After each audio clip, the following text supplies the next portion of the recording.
Is that Timothy Chalamet behind you? Girl, yes. Girl, well, yes. I'm like, hey. He's right It's actually him.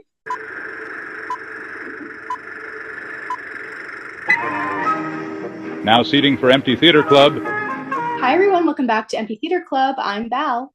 And I'm Cam. Welcome back. This week, we had an amazing interview and chat with Emily Uribe. We talk about all things pop culture updates. We talk about being a content creator in this digital era.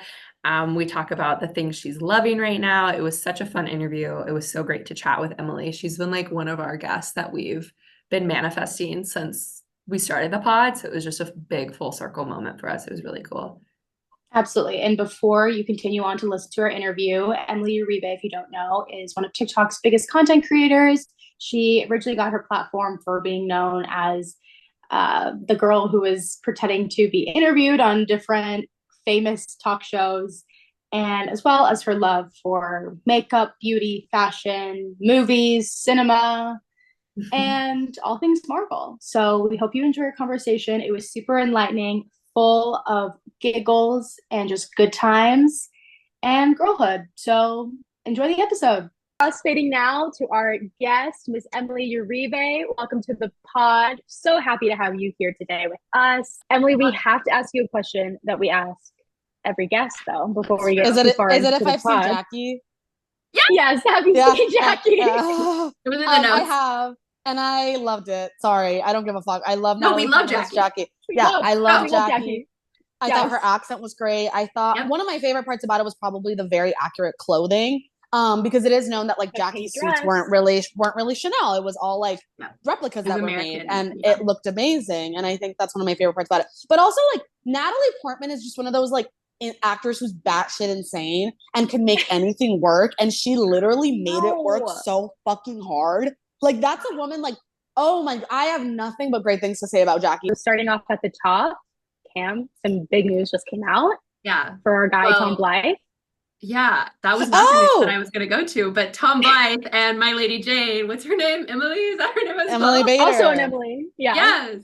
They have a movie coming out by Emily Henry, the author, too, right? That's her name. Yes. Is it for people who met on? I've never read. Something like people who met somewhere. Sorry, like people we met on vacation. Yeah. Yes. Oh my God, that's so major. I mean, coming off of like the Hunger Games to this now, and especially staying with a big studio like Netflix, moving from Lionsgate to this is really major for both of them. Like, that's amazing. Yeah. Love. But speaking of the Hunger Games. Oh, Mike Feist is allegedly cast, I heard, but it's not as Haymitch, I don't think. Oh, really? No, I think it is. I think it's Haymitch. I think let it's me hide Haymitch. my face. I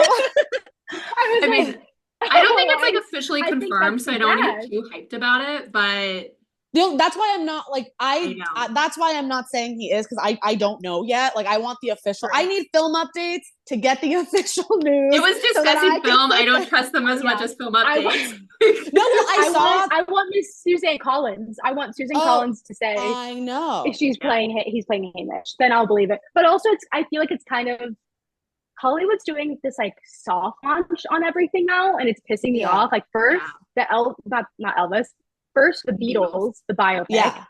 And then now this, I feel like they know who we love. So now they're like, well, test the ground. Like, do you guys like this? So I don't know. We'll see. Yeah. I mean, every movie is looking like a kind of. I mean, I guess it makes sense to like have him be in a franchise when he's been like indie, like but it's interesting. It just would be funny if they had like two West Side Story people leading a Hunger Games movie. I mean, that's major. That's like really good. Yeah. I was gonna say, like, you calling Disney's Newsies an indie film is hilarious. Like, it's an indie movie. He's only done indies. Has done set with Steven Spielberg. He only does indies. That's true. That is true. That's true. I made money. I'll bite my tongue. It's true. Sorry. It's true. Lots of new movies though this week because it's summertime fully. It is. Emily, have you seen? Okay, I just saw Twisters last night. Val, you still have fake fans. Emily, I'm waiting to see Twisters until so they famously do not have like 4D here in Madrid. It's like I refuse to see Twisters until I can have like wind in my hair, seat rocking. Yeah. Like I want to be feeling like I'm there. So I'm waiting whenever I'm home, like in like a few weeks to watch. Totally. But have you seen it? You've seen it, I'm assuming. I have my like little black book, my review notes over here. I love it. Yeah, it was fine. I didn't care. I genuinely like, and the thing is like posting on, because I also post on Twitter.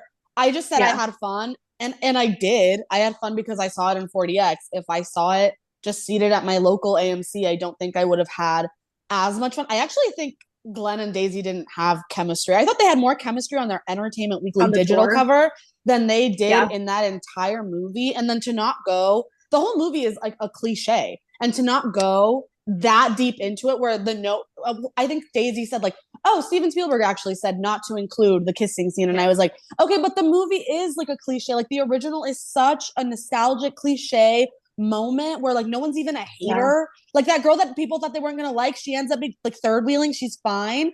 So I just thought it needed that to like do it. I thought the disaster aspect was great though. I think the tornado scenes looked good. I loved hearing that they used like a jet engine to like blow the fans. Because when I was seated in 4DX, my one complaint of the 4DX was, why wasn't there more wind? Yeah, I was rocking back and forth, but I wanted like wind, like I wanted like the full thing. Okay, watching the space. Yeah, like okay, that's good to know. I did not like Twisters either, so I literally went to the bathroom in it. Sorry if anybody. You literally. I went to the bathroom and I texted, "I'm hating Twisters." No, I really didn't like it. Well, after I said that, like I said that to myself out loud, I got home and I kept thinking about how much I didn't like it, and I was like, I don't get it. Like this movie, like it's like when the trailer's better than the movie. I think Glenn Powell was really charming, but I agree. I don't think they had any chemistry. Yeah. And I love Daisy Edgar Jones, but decide if you're Jackson or not. Yeah. Oh, I know. Yeah. I've also seen people say like Anthony Ramos was one of the worst parts of the movie, and I'm like, I actually think he was the best part of it. He to me was the most leading character, and he had so much charisma. And Daisy had more chemistry than him and Glenn, I think, honestly. I literally agree. I don't genuinely, I thought I was gonna get like I was gonna have butterflies in my stomach. I left and I was like, oh my god. Well, everyone's hyping it up. I'm like so shocked that like you two are saying like, no, it's the press tour. Well, it was a lie. It was all a lie. It was all a lie. But the thing that stole the show was for sure the soundtrack. I think every needle drop they had was perfect for them. Having that Don Omar song in there, I was like, wait, like you guys ate so bad. All the country music. Sorry. What? They have a Don Omar song in this? It's Salió del Sol. It's so good. Salió del Sol. Anthony Ramos like sings along to it. Yeah. Oh my god. Mi gente Latino. That one? Yep. Oh my taste. No, and Anthony Ramos was like, they kept asking me like, what song do you think? Like they asked the cast like for input, and he was like, what about this one? And the Isaac Chung said yes. He was like, that's perfect actually. You know what? I haven't even seen it yet, and what makes me really upset is when people are saying like, well, Lee Isaac Chung shouldn't have been the director for this movie. What better director than someone who grew up in Tornado Alley? Yeah, no, I totally agree. And I think some of the best parts of the movie were the tornado sequences again, because the original was so like practical. Right. Oh, and these obviously used a bit more VFX visual work, but they still looked good, and they put in the work to make it look as good as they could. And I think he is someone who knows all about that, and it worked. He did great. Moving into some coverage on Comic-Con. It was fun. On Twitter, the Fantastic Four footage that they showed there did leak. It looks great. I have my doubts about it. Copyright, they took it down. I saw it the minute it dropped. I got so lucky. Copyright got there faster. I love that. I'm really excited for actually. I think that's gonna Mr. Cousin. Cousin, yes. Cousin Evan. Evan is there. Yeah. Girls mentioned. Yes, girl. Desi. But it looks good. Okay. Is it set in the 60s? Like, is it set in the past? It is set in the 60s. It's going to be surrounding kind of a game show that they have, and they're going to go to space. Galactus is the main villain, which is really exciting. I need to hear them all talk, and I did hear some of it in the footage. You do see them. I need to hear Joseph Quincy Flamon. Sorry, like that will be a deterring factor for me because I am a purist and I love the original ones. I love that RDJ. I love that RDJ is coming back, and I love that it's not as Tony Stark. would it have been possible, like following a line for him to become Stark again? Yes. So there's no real comic called Doomsday. And we also don't know if he'll appear in Fantastic Four. That's a whole other thing. So because of this, there are several variant stories in the multiverse of him coming back as Tony, but it says different versions of Tony from the comics, so it's almost like a Hugh Jackman situation. But there is one storyline that leaves after Secret Wars, or before. Honestly, I really recommend that you read Time Runs Out, because this is probably going to be what Doomsday and all of these stories will be based on. It's really, really good. It's a great story. And also, these stories are going to be very story driven. It'll be similar to the matchup of Infinity War and Endgame, where it'll be a two-parter. So that's going to be really fascinating for audiences to see, both 2026 and 2027. They're just always around. And also, in a way, in the story that I think they're going to follow, Von Doom's sidekick is Doctor Strange. Oh, interesting. They're both evil together. Oh, interesting. So that's gonna so that's gonna be crazy. And the only thing I will say, I did say because of Romani representation, but I do also think, in a way, audiences are so used to saying Robert Downey Jr. is not going to change the way he talks. Sorry, that's literally Tony Stark. And also that's what, like, this. I just have so many logistical questions, which obviously I'm not the first person to think of them or have them, and I'm sure the people behind it has been like, we're ready to answer these questions on a press tour and in press releases. But yeah, like the voice, just like, how am I going to get him out of my head as Tony? Well, but I think it's a double-edged sword. I do think that he'll do I mean, you're looking at Oscar winner RDJ. I do think he'll do a fantastic job. I thought the reveal at Comic-Con was amazing. He loves an entrance. If there's anything RDJ loves, it's an entrance, and it was fabulous. And they go, who was it? It says Jared Leto. Yeah. And it was Robert Downey Jr. That video is so funny. Get that guy in the movie. Have we ID'd that person? Like, that's no, I have no idea who said. I wish I fucking knew so I could be like, you're funny as fuck. Thank you. But I will get you on this podcast right now. So funny. No, but yeah, the reveal. But imagine being in that room though for that reveal. That would have been. Oh, I mean, my Fandango people literally that were there were like, dude, it was nuts. Like, it was like the roar was crazy. Because it was so unexpected too, right? Like, new mask, same task. It was great. Like, loved it. But again, because D23 is coming up, I wonder. And because the big announcement out of Hall H was truly the Russo brothers coming back, and then RDJ double whammy of him coming back as Victor Von Doom, I wonder what will be left from Marvel. There is a lot to talk about. There's the Thunderbolts. They had a panel for that. There's Captain America, Brave New World. There was kind of a panel for that. And they did like the big, Harrison Ford is Red Hulk, which is really, really cool. There's probably going to be more of a focus on Fantastic Four footage and then Spider-Man. I hope there's something about Spider-Man. We have not heard anything. And where he exists in the multiverse now, which is going to be really weird. I loved the David Harbour bit though, as when he came out in costume. I thought that was great. Yeah. Any other movies you've seen lately you want to talk about? Have you seen like Deadpool? I have my review right here. I loved it. I'm sorry. Really? Okay, that's good to hear. Well, you're like a Marvel fan though. Like, I've read a lot of the Deadpool and Wolverine comics, and to see this showdown happen like in all of its glory was amazing. I think also the cameos that were made. It's a very fan servicey movie, but it's so plot driven and it could have felt like 3 different movies at once, with the TVA happening, with Deadpool happening, with Wolverine happening. It didn't. It felt like one complete story. I think sometimes some Marvel movies can kind of give it shot like a Walmart commercial, and that's my opinion. I'm a longtime fan. I feel like I can say that. It's rated R, but it's really just for the gore. But I also loved how meta it was. It talks a lot about Hollywood business as a whole. Sometimes it almost feels like when Deadpool starts talking about Hollywood and like what the MCU is and what 20th Century Fox was, it feels like he's talking to like the fourth wall, and it's really cool. And as someone who like studies the business, I loved it. Logan, Wolverine is like Papa, like that's Papa, and I love Papa, and I love, like, I'm such a big Hugh Jackman fan. It's one of my dreams to go see him on Broadway because he has such a love for it. But we need to be booking him. And he's actually one award away from EGOTing. He needs an Oscar. But also I think because he's so willing to like he's so driven to do whatever the hell he wants. I think that's one of the reasons that maybe it hasn't happened yet, but he's still awesome. Emma Corrin is fabulous. That villain, she was absolutely perfect. Also, there's one montage of several different comic book accurate Wolverines, and I recognized. I literally was shocked that I recognized every single one. I have them all written down in my notes as they were happening. It was insane. Also, for anyone listening, there one comic that I think everyone should read after watching this movie is Age of Apocalypse. It's an X-Men and Avenger driven story, and it is fantastic. The Marvel commentary, the Marvel angle was definitely needed. So I needed because we don't.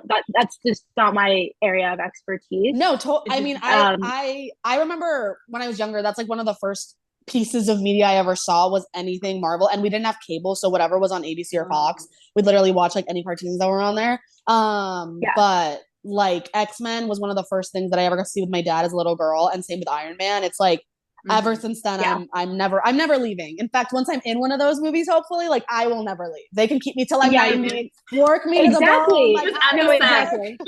Well, would you say we all have fandom roots for sure? Would you say that like X-Men, Marvel was your first fandom? Would you say before maybe like One Direction or something? Oh my god, yeah. I mean, the first Iron Man came out when I was 8 years old, and that was probably besides the cartoons I was watching on TV.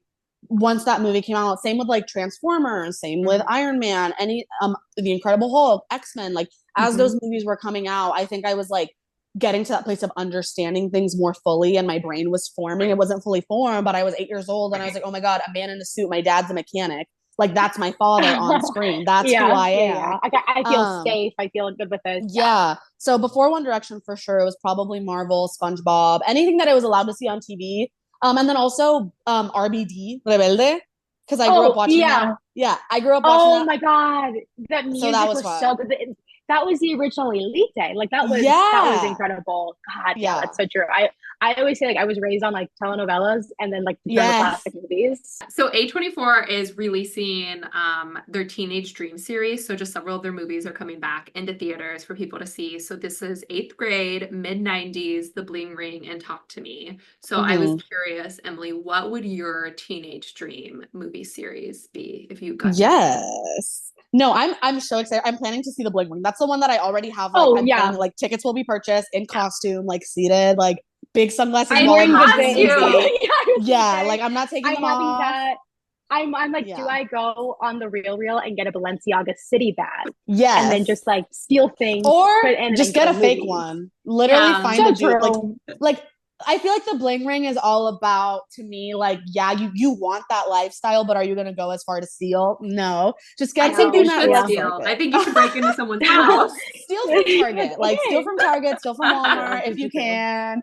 Well, 8th grade and midnight, all these other ones are kind of newer. So those ones, like, that's kind of just, I'm like, give us a little bit older. I mean, A24 is not that old, but movies that people maybe haven't seen in theaters yet, you know. No, yeah. But what's your list? These aren't all one studio. So no. I'm gonna say I think it's really cool that A24 put that list together. My first one would be Life Size with Tyra Banks and Lindsay Lohan. I love that movie. I would love a re-release in theaters whenever. Obviously, I'm sure there's things that have to happen for that, but I would love to see that in theaters. I remember seeing that as like a little girl and being like, oh my god, who doesn't want their doll? Even though I would turn my dolls around when I'd sleep, who doesn't want their doll to like wake up and become a model and become gorgeous? Right. Second movie, Clueless. It's my favorite movie of all time. I love my dad. I love clothes, and I love being a girl. And I feel like Cher was just so encapsulating of that. I remember seeing that movie with my mom when I was really little, and just being so like, oh my god, like her closet was amazing. And Cher, I think they really humanized the popular girl. I think that was something that was really cool. And we get to see that later on in other movies like Mean Girls, where they kind of humanize Regina George, because at the end she ends up becoming less mean, even though I think Regina George was just raised in a household that like allowed that type of behavior, and that's just how she was. But it really humanized the popular girl, and she's smart. Like Cher's she's smart. Like, she knew how to handle it. You don't have to be mean to be popular, right? No, exactly. Everyone's being mean, but she also, I think, like, you can take two on your list, but like Cher was the embodiment of smart and pretty and educated. Yeah, she knew. She taught me famously to quote the movie Emma, handsome, clever, and rich. It's Jane Austen inspired. Yeah, but she like had the line about there's not an RSVP at the Statue of Liberty, and then also she was like, this is an Aaliyah dress. Yeah, she taught me what the Aaliyah was from like a very young age. So yeah, her thing. And Paul Rudd. Oh, So King, good. sorry, like love. Love. Okay. Forever. Life Size Clueless, Frances Ha. I love that movie okay. with Greta Gerwig. I think it's fantastic. And then So After Sun. I love After Sun. I think that would be such a good ender to that. You're growing up, you're seeing the world, you get to experiment and be yourself, and then to go to Frances Ha and be like, life doesn't always work out as an adult, but you at least get to have those moments of nostalgia going back to After Sun to finish it, where you learn what grief is and you get to experience that. Yeah. Well, and like, I love that because, like, we all come of age at different times. Like, it can be as much I can like be 16 and feel like I have my life more put together than 26, and like that's what Frances Ha's about, and that's what After Sun's about too. Like, coming of age isn't just that. Yeah, it's not just when you're like 15 years old. Yeah, you get to do it. You're constantly reinventing yourself, and I love the idea of After Sun to end, because I think what really differentiates a teenager and like a prepubescent person versus an adult is realizing that your parents are also still just people. Yeah, they're just for experiencing life. Yeah, it's their first time doing it all too. Exactly, and that they're also well, after Sun mentioned, I'm sobbing already. I know. As soon as you said, I said, well, now I have to go lay down. I love that movie. It literally was perfect. It's so good. So good. It deserves so much more. Yeah. Okay, those are great. Those are great picks. Yeah. Thank you. We didn't come up with any for us, so. No, you guys have to. I literally asked about before. I said, wait, did you think of any? And I said, ooh. I think like just thinking about it, I'm always thinking about like Marie Antoinette though. I think like that would be, that was one of my like favorite movies to see, like in terms of like girlhood. Not that I can, it's great. And then maybe, The Princess Diaries has to be there. Yeah. The Princess Diaries absolutely has to be there with Jason Schwartzman with that M&M pizza. Love. If it's not that, I don't want it. And let me think of another one. I don't know. Cam, do you have one that you would have? Well, it's hard because it's like, personally in my teenage dream experience, I think it's important. But I would do Sex in the City because that taught me how to be a girl. Like how to be the movie, not the TV show. Like when the phone slides. So then in Dubai? No, the first one. They go to Dubai in the second one. The first one in New York. And then I would probably do like This Is Us, One Direction, 2013. Oh, yeah. I feel like that is important for me. Then I don't know. I'm honestly like Twilight, probably. Like that's a good one. Teenage dream. And then maybe Perks of Being a Wallflower. Even though like, I have that movie's like hard for me to watch, I feel like that captures experience really well. Those totally. Very weird. Very weird. I'm like writing them down. I'm like, we're revisiting this later. Yeah, it's true. It's good. It's just like this is a good pick, and I can't wait for this is the discourse I can't wait to see, because I know people will have their own conversations about this.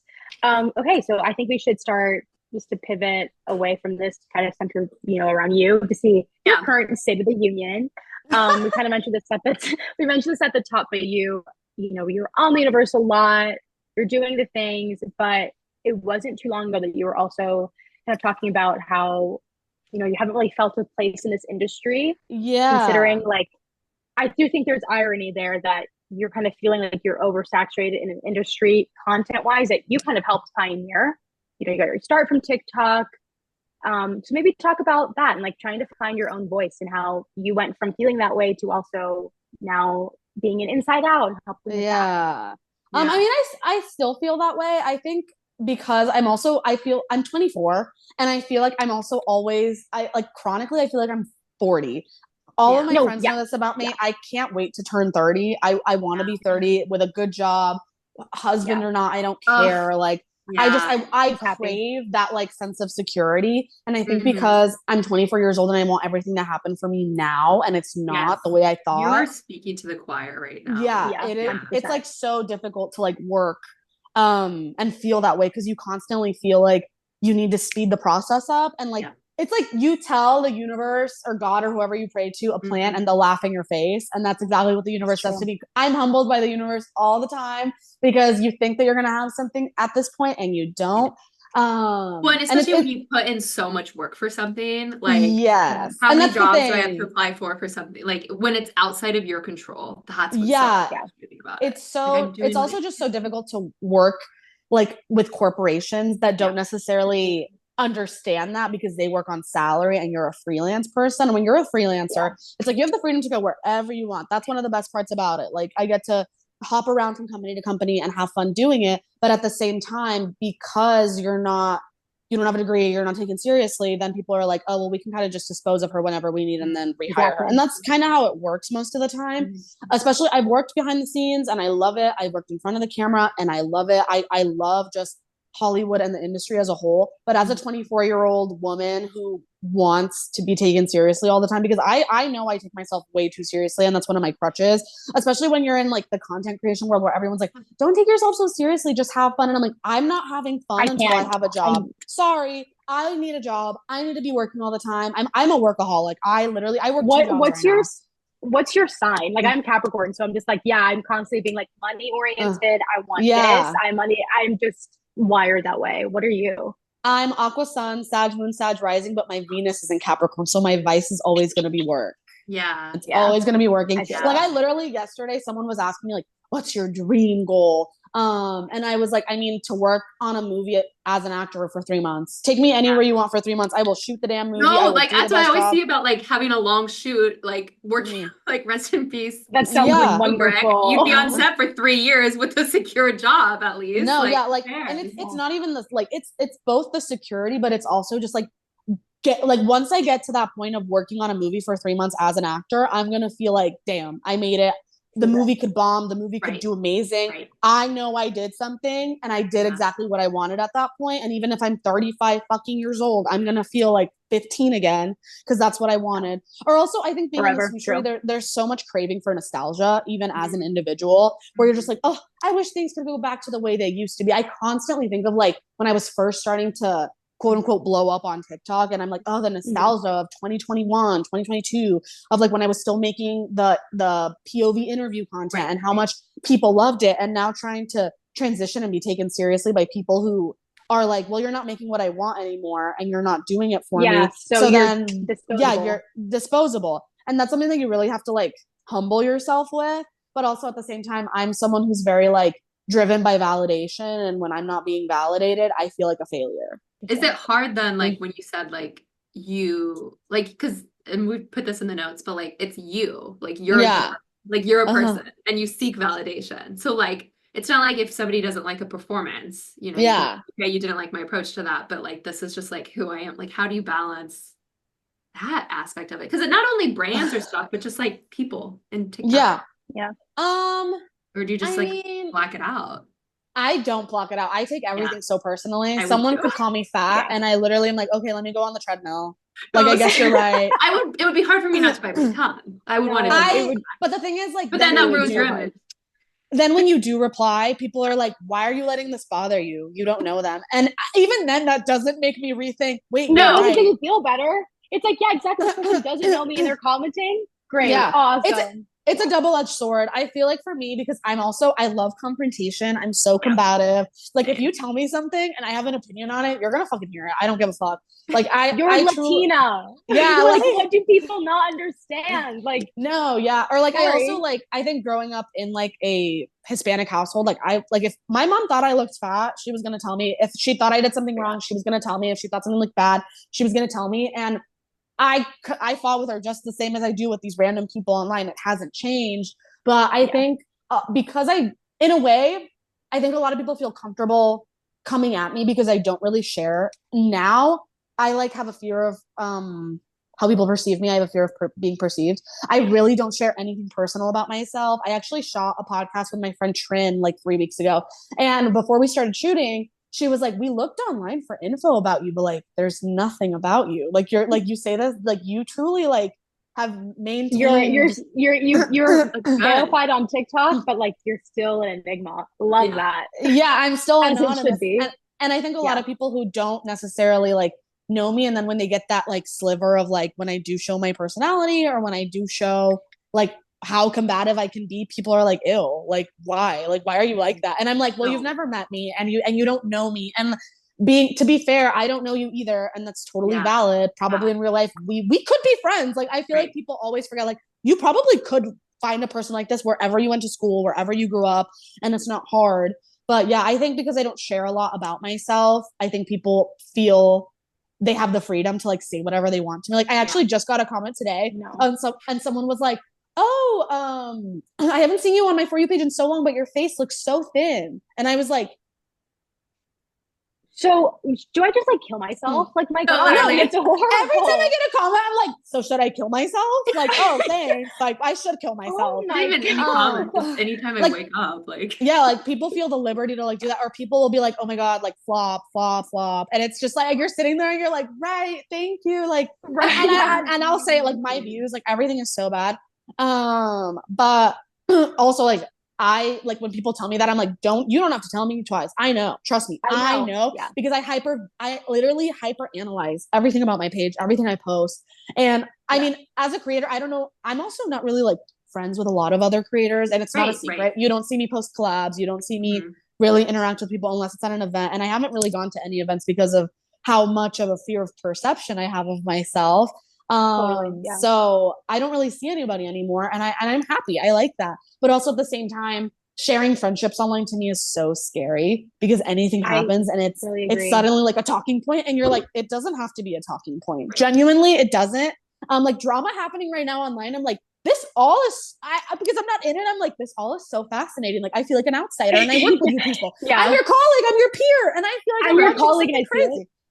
Well, it's not like you have like an HR department when you're like a content creator. Like, that is so weird that it's like, these are your coworkers. And we were gonna ask that too, like, how do you balance like real life friends versus like online friends? But it sounds like you kind of I feel like most of the time, like, online friends to me is more acquaintances, or it's people like I love supporting my fellow content creators and just like people in the space. I have people that I do talk to, but for the most part, not every day, maybe once or twice a month. And I'm happy. I have my real life friends, people. But also I'm someone, like, being so real as an Aquarius, I like being friends with people that aren't in my career. Absolutely. Well, because you also, this is also why you're working in fashion, you're going back to school for film and television, you like being everywhere. I think we both resonate with that, of like having friends who are doing what you're doing is important to like uplift you, to for someone to like know what you're going through. But it's definitely important to have like a breath of fresh air and be like, oh my God, you guys don't care about these things, and this is so nice to hear. But because of that, when you started blowing up, like, I hear so many times on like TikTok of people like, I'm so thankful for this one creator who like really helped me when I started blowing up, and they helped navigate this. How, like, being yourself and having that, how did you go about like forming a team and like building community when that is such a core part of yourself, to be like, I want to keep these things separate? Yeah. When you say team, do you mean like manager, or do you mean like community? Yeah. Or well, both? I think both, but like genuinely like finding the like a management team of being like, well, what's good? Who can I ask if this is good, if they have my also this is like a new or like type of industry. Like, totally. like influencer. It's different than YouTube even. Like, oh, totally. I mean, I feel like I got really lucky because my manager reached out to me on Instagram. I've been with her for the past 4 years. Happy belated birthday. I know, literally, happy belated birthday. Oh yes, Amanda. I did do that. Thank you. She'll love to hear that. But I got really lucky. I feel like at the time when she found me, it was after the first time I ever went to an event. I went to the Eternals red carpet. That was my first ever event. Wow, and Disney was so kind to invite me. Like, I'll never ever forget that experience ever. I literally, to this day, talk about it so highly. And what an insane cast to like see too. No, I like not only your friends with Marvel, but then like Angelina Jolie there. I like, know, would have been crazy. Or just like even seeing like Kevin Feige in person. Like, I literally was like, whoa, like I want to work with you so bad, and I hope you know that. But yeah, literally like 3 days after that, I had got home because I still lived in my hometown. I drove down here and then drove back. And she reached out on Instagram DMs. I found it in my requested, and I had a Zoom meeting with her. And at that point, I had only ever met with one other agency, and they reached out to me as well through email. And I met with them, and it sounded more brand deal-ish, more like they focus more on the money part of like, we're going to get you deals. We're going to make sure you're facilitated. With Amanda, it sounded a bit more personal. Nowadays, when people are like, what did you look for in a manager? I'm like, I didn't look for anything. She looked for me. And it's such a personal connection we have because we both did it together. And I was her first ever solo client. So we both got to like work our way up. up. Like uplifting women by like manager. A woman of color. She is a Black manager in Hollywood who is like fabulous. And then that's literally the only person on my team. That's all I have. We're now at a bigger agency, DBA under UTA, and that allows to bridge more partnerships and more brand connections. But at the same time, Amanda is still personally my manager, and I love that about her. Love DBA though; they're fantastic and they handle everything that we need handled.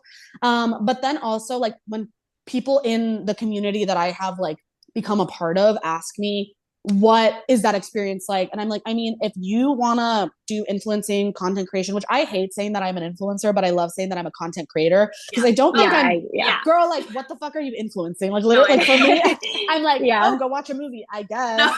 I guess. I fucking guess. You can go buy a ticket. I guess you can go on Fandango. Yeah. Like I guess. Go on Fandango. You go on Fandango, buy your damn ticket, get your point system up. But I think with content creation, it's a very special thing to do, and it takes a lot of work. And it's not as much work as like being a doctor, being an architect, for sure. But to have the personality and the drive for it, it all comes down to having it. If you have it, people will notice you can do it. And people will want to support you, be a part of you, do whatever they want. And even if that's allowing a little bit of freedom for people to be me, and you're putting yourself out there, you're telling people like, hey, this is who I am. This is what I like. If you want to join, please join. If you don't want to, the door is always open. Don't let it hit your ass on the way out. Like, what was your favorite thing to do? Like correspondent work? Was it content creation? Being on the set? Like, what are the things that you could like continue to do specifically? It's always going to be on a set. It's always going to be like that. Like, it's like the craziest feeling because it's also like whenever I'm like, truly like this is so corny, but like it's exactly what I'm meant to do. I love the fast-paced environment. I love learning from others. I love the sense of community. I love being a part of something. And I also want to be a part of something so big that it in a way it like makes you want to work harder to get to that point. And it does. I think when I was in that period where I look back and just how like sad and lonely I felt, and because I wasn't getting the opportunities I wanted. And I mean, to be fair, right now I'm still not getting the opportunities I want. And I'm trying to get back to that point of working as hard, uploading 2 to 4 times a day, making sure that I'm on it. I'm constantly on. I can describe it as being I'm constantly on. But when I'm on a set, it's like I'm more than on. I'm intense. I'm working. I'm on the clock. I am making sure that I am the most poised and professional person possible because it's exactly what I want to do. And the more I act that way, the more I feel like it's going to keep happening for me. Being on the lot yesterday, which I shot something really exciting that they know what I shot, but I can't share what I shot. But, it was the first of the month, and I feel like the universe in a way worked itself out for me to like put me in that spot. And it's like really inspiring to be on a set. Correspondent work is really fun. It's what I've become a bit, I guess, quote unquote, known for. And I like it, but that's also not my end goal. It's a really great stepping stone, and it's wonderful, and it's a great networking opportunity. I think a lot of people assume that that's like all I want to do. And it's not. And I would hope people know that actually would love to be hired. I would love to be hired. I would love to be an actor. And I am an actor. I shot a movie last year, actually, and it's going to do the festival circuit probably in a couple years. Well, we need to talk about that. Incredible. She's in an indie, but because you know how those work. But that was like one of the best experiences of my life. And then to come back and not experience that again for like the next 2 years, it's really crushing in a way. But then getting to be on a set and getting to be on a set, doing that, and then correspondent work, it keeps you working and it keeps you motivated. It's like a hustle. Being a correspondent person, a corresponder is a hustle. You are literally grinding for your next gig. You're grinding to work with a publication. I'm also freelance, so I'm not really hired specific. I'm not under contract with any specific company or trade. I am working for myself, and if a studio were to hire me, it's under my name. It's under me. So it's going on my page. So it's totally different. I want to ask though, since I know you're going back to school for film and television, and that's incredible. And like honestly, like I said earlier, like I really resonate with that with grad school. But we would go to school forever if we could. I think I know, like it's true. I'm like, well, I'll just get a million degrees. Yeah. With the Latin media though, have you been able to like kind of interact with any big names there, like in terms of like studios and things? And is that also on your, manifest list? I've worked with Telemundo because they have several different little media companies on the Universal Law, and I did 2 commercials for them, for 2 separate brands, and they actually aired like on national TV. It was really, really cool. I never got to see it because I don't have cable, so I don't see all that. But people told me that they saw it. Like, yeah. That's so funny. I know about the Latinx community and being a Latinx actor. You don't want to pigeonhole yourself because it is very easy. And that's like such a double-edged sword to say because I'm so grateful to be Hispanic. I love being Mexican. I love my culture. I hablo español. Yo soy mexicana and I don't give a fuck. And I love it. Like that is who I am at the end of the day. Mi gente Latino, J-Lo holding up that fucking award. Tia J-Lo. No, literally, I'm like, and I love, sorry, I'm saying this out loud. I love J-Lo. I don't give a fuck. No, we love J-Lo. This is the J-Lo safe space. And I also, like, you don't want to pigeonhole yourself because for me, like, I want to work in, I guess it would be mainstream American media. I don't just want to work for Latinx companies. If you're hiring, I will absolutely do a job for you. But also, it's in a way, it's like, once you only do that work, it's so hard to branch out. And I commend anyone that can. There's so many different things, like, but then also a lot of people don't know that I'm Hispanic at the same time. So maybe I'm not talking about it enough. The same way, like it's when you don't fit their look, then they're like, oh wait, you're Hispanic. And then also like your last name is still kind of like ambiguous. Like look at my last name. My last name's French. But then they call me, like, I have small eyes, God forbid. I'm like, oh, like maybe you're Filipino. It's like, actually, no, I'm 100% Venezuelan. I get asked so many times if I'm Middle Eastern. And I'm like, whoa, like ever since living in LA, because there's such a big Persian and Armenian community here. Right. True. Oh yeah. I've got it by Uber drivers. They've literally been like, oh, are you Persian? And I'm like, oh no, I'm no. And no shade, obviously. Like, thank you. Middle Eastern girls are gorgeous. That's such a compliment.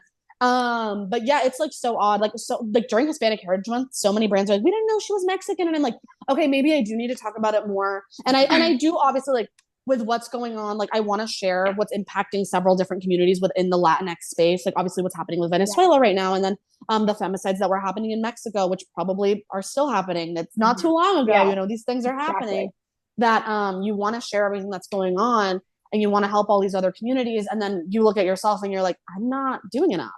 And so with Mexican, Latinx media, it's like you want to work, but then you don't want to pigeonhole yourself because you won't get hired for American media. And then if you say that out loud, though, you're seen as like you hate yourself. You're the bad guy. Yeah. You're the traitor. I'm not projecting. It's just, if you look at Latinx actors, we cycle through the same 3 or 4 every 4 to 5 years. And then someone new comes along and they get cycled, and it's not enough. Like some of the highest percentage of moviegoers most of the time are the Latinx and Black community.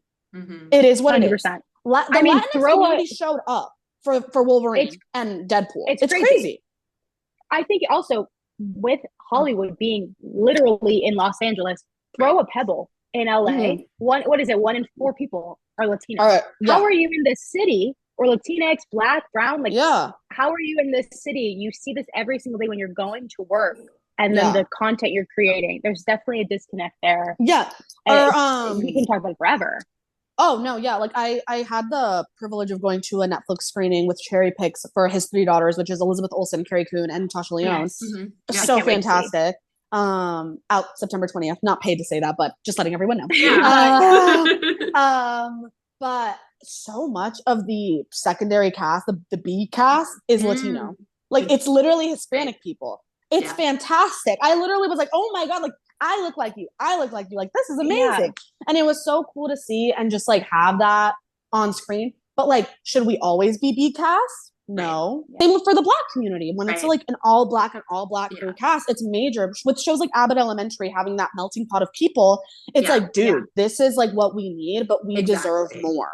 And that's how that was such a long-winded answer. So sorry, but like, but it's true. I agree. And it's so infuriating because it's also like, talk about it, but then you're not doing enough. And then if you do talk about it, then they, God forbid, you know, you speak English, and God forbid you speak English day to day. And that is your mother tongue at the end of the day. Like, we're bilingual, but like, I'm thinking this way, I'm going to be spewing this in English. Then it's like, okay, now you're the gringo. And it's like, well, no. And also, but I think that's why I love like actresses like Sofia Vergara, who did the cycle of being on our TVs and in telenovelas, but then now finally, literally Emmy nominated. Yeah, but like the fact that it took that long, and it took that hustle, and she barely got anything during Modern Family, which is what we all know her for. Yeah. Well, I think like Sophia, this would not happen. No, yeah, I think with Sophia, it's like it's almost a special case. Every time I look at Sofia Vergara's run, I literally like I'm a Modern Family historian. I know everything about that show. I learn something new every day. But like I'm being so just like my roommate Kelsey knows that is like my number one show of all time. Probably I've rewatched it at least 10 times in full. I literally have it as background noise whenever I'm doing anything. And I think with Sophia's case, she was nominated for Golden Globes, for Emmys, as a supporting, and I'm like, honey, that's a lead. That's a lead. And I'm so happy for Julie Bowen and Ty Burrell, where they won most of the gold, and Jesse Tyler, I believe, also won something, which is amazing. But at the same time, like what's going on there? So Gloria is Modern Family. She like showed the American dream, and whatever stereotype, whatever it was, that was that's so many people is the American dream. And now to see her get a lead nomination for Griselda, which in that category I firmly believe she should win. I think she was fantastic. She was that. There was no one else to me in the landscape that we have of Latinx actors that should have played that role. She was absolutely fabulous. She committed. She did everything. It's just like insane to see like someone be almost like disrespected by the academies and not taken seriously. And she shows up to every award show. She would go. She would support her cast. She has the SAG Ensemble Award. Where's the SAG win for her for the lead? Where's the supporting lead? Sorry, I'm so one person I'm passionate about is Sofia Vergara. It's true. It could also like we have to give her flowers, but it's also what does it say? Sorry for like if you hear the sirens, sounds unfitting. But what does it say truly that like she is Colombian, she's Colombiana, and she finally got to play this role. Like it's good, but then this is the role that we finally say, then you can win the Emmy. Then you can do. Then we can nominate you. Not to even discuss how Colombia's always in the news when it comes to drugs, when it comes to the cartel, exactly. And when we want to talk about Pablo Escobar, because that's digestible to the American audience, because that's the thing of like, well, at least we're not them, at least we don't have that. So it is so interesting to say like, who do we reward and why?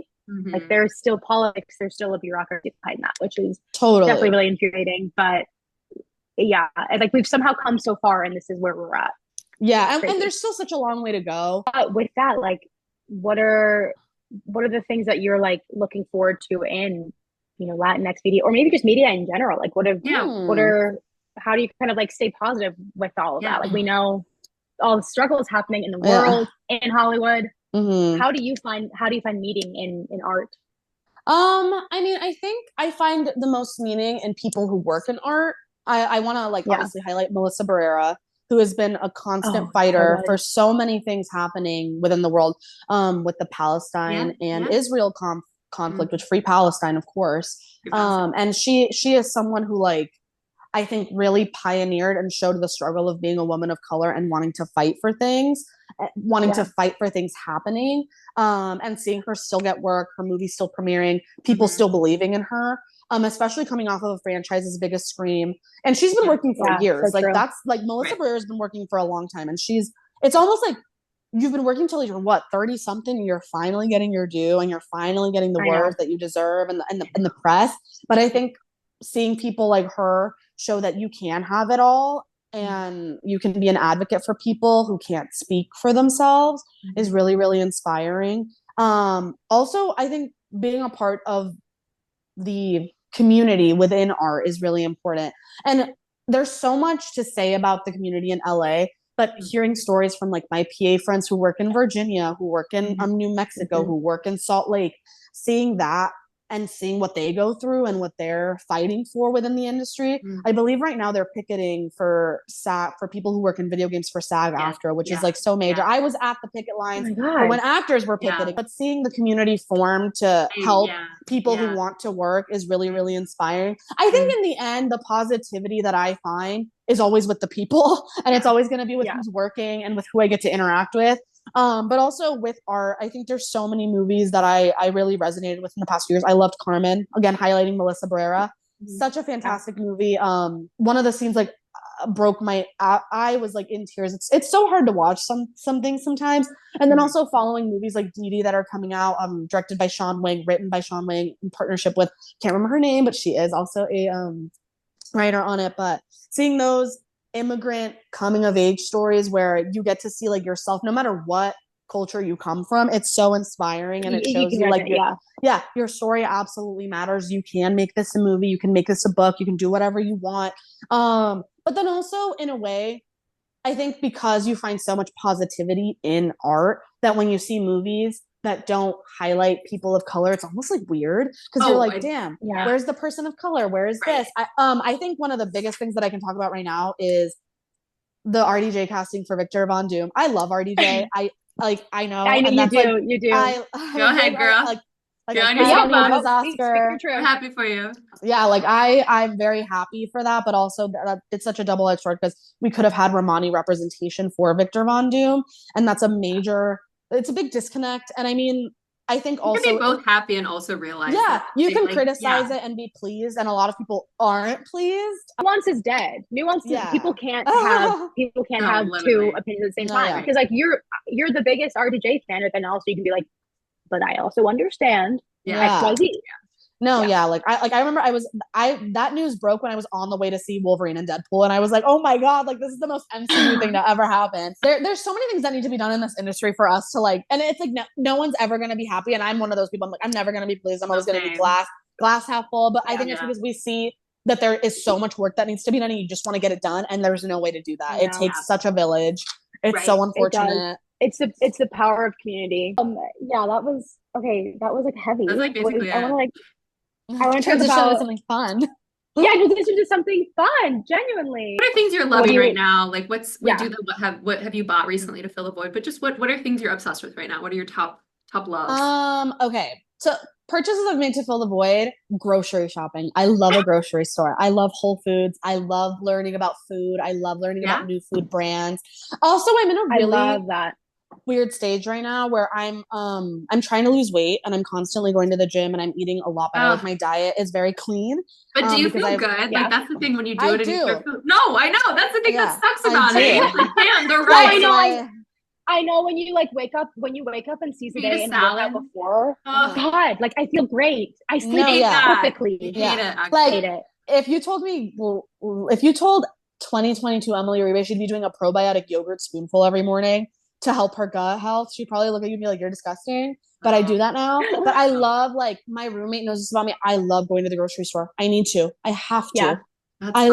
I'm fueled by going to the grocery store. It's my favorite thing on the planet. So I'm constantly going and buying new things. I'm a big Whole Foods girl right now. I've given up Trader Joe's because I'm a grown up. And I'm a grown woman. Like, it's hard. How am I supposed to make a meal with this? Like, No, sometimes it feels like I'm buying at the Fisher Price counter, and that's totally fine. Like, oh my god, I kind of miss Trader Joe's though. Like, I like Trader Joe's for like pre-made. There are things, stuff, but I'm trying pre-made stuff. Oh my god, it's not to me, Trader Joe's produce goes bad so fast. So I'm like, let me just go to Whole Foods or any other grocery store. There's also a lot of specialty grocery stores in LA that I love to go to just like fill that void of like, I want to learn about imported foods and things like that. Oh, that's fun. Yeah. So you actually cook. You're like a chef. Oh, I really am. I'm not even kidding you. Like, I'm doing a culinary program when I go back to school as well, because I really want to learn about chefs' knife skills and just like the right way to do things. I'm literally like, and I hate being helped in the kitchen. Get the fuck out. Get the fuck off my expo chef right fucking now. And I'm serious.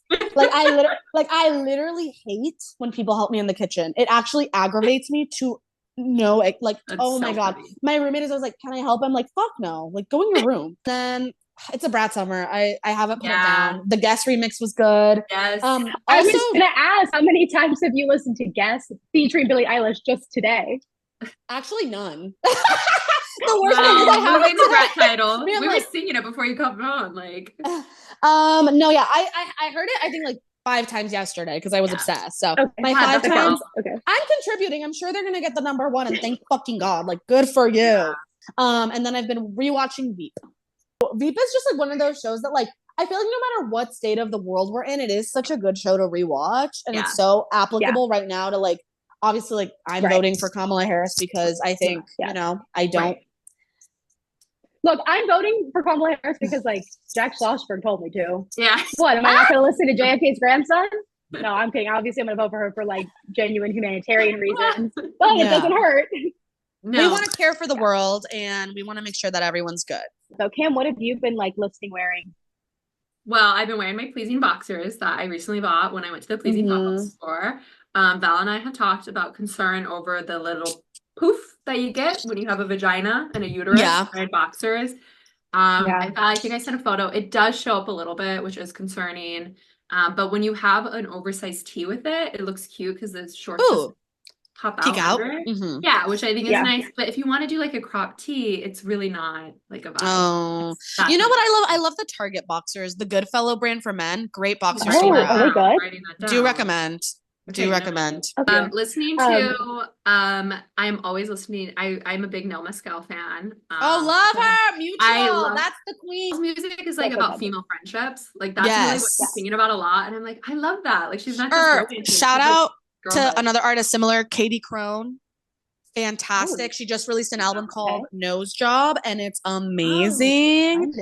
She's actually also a photographer, and we're she's photographed me and we're friends, but her album is like insane. It's so good. Now your turn.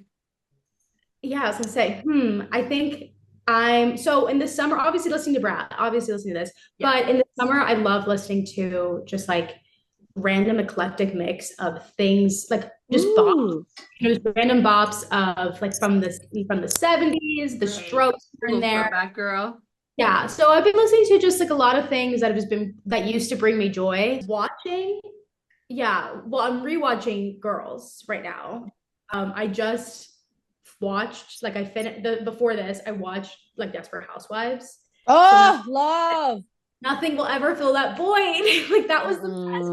That's excellent for me because like gender representation. Like totally. I needed that. I said, we can be evil and redhead. I have one final question though.